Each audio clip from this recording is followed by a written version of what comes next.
Majestic Milan and Brooke fire Yorkshire into the lead. Yorkshire were made to work hard on the first day of play at clean slate Headingley. Daniel Bell-Drummond added another 100 to give Kent a decent start with the bat, capitalised on by Cox and Robinson with 50s. But the back of the innings had been broken. Kent 270 for 6 at the start of day 2.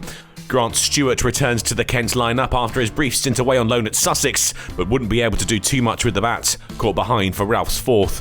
Milnes was soon following his colleague back to the dressing room, trapped in front by Thompson for 7. The innings was falling apart at the back end. Ralph with a 5 for the Yorker, just too good for Gilchrist.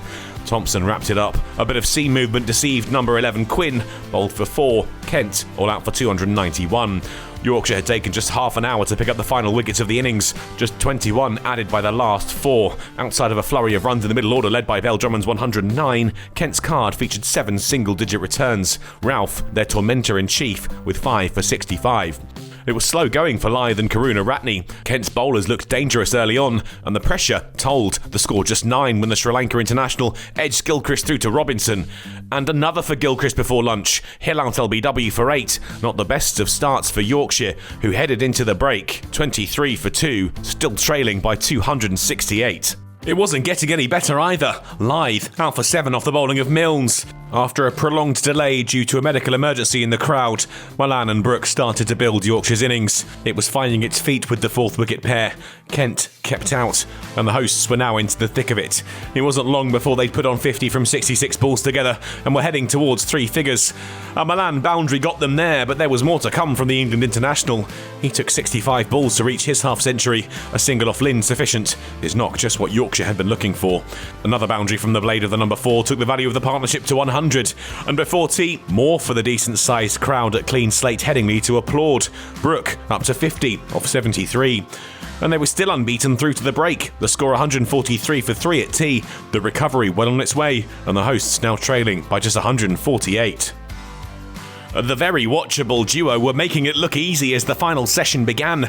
Brooke launching Lind for a big 6 down the ground as they went to a 150-run partnership that took just 198 balls to record. But neither man was resting on their laurels. The partnership went from strength to strength, and soon they were strolling their way past 200. Kent's first innings total coming into sharp focus. Milan was the first of the duo to reach his 100. A class act so far in this innings. A single all he needed to get there after facing 136 balls, and the 4th wicket partnership was worth 200 in the process. Brooke was hot on his heels. His 100 came from 138 deliveries. Another fine innings for a young batter with a growing reputation. They were in cruise control when Brooke calmly pushed Lind into the leg side for 1. The pair had put on 250 unanswered runs and were just a few shots away from moving past Kent's first innings total. Milan was still going, dispatching Quinn's short ball over the ropes for 6 to reach 150 off 179. Yet another majestic knock from the number 4. Quinn responded, Milan out to the very next ball, strangled down the leg side, and a partnership worth 269 was finally at an end. The wicket had fallen when Yorkshire had moved into the lead, and Brooke was intent on putting his side into a strong position, the score going past 300 now. But he'd have to do it without Duke. He was trapped LBW by Quinn for 8. Advantage Yorkshire in this match then. A small lead heading into day 3 thanks to the brilliance of Milan and Brooke, but one that would almost certainly grow with the 5 wickets still left in hand. Kent are up against it heading into their penultimate day. Brooke, unbeaten, will return on 131 on Saturday morning. A mammoth score could be his if he plays his cards right.